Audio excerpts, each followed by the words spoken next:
Boş arkası ya.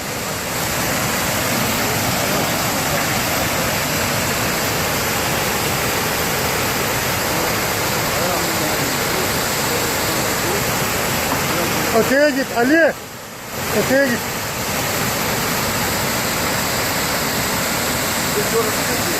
Güney Sapa.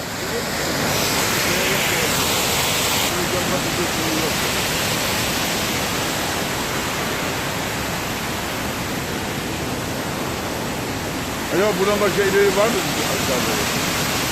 İleriye Musa'nın orada var. Kayma olur. Karşıdan baktın mı görünmüyor pek ama. Ya elma çoğuna olsun.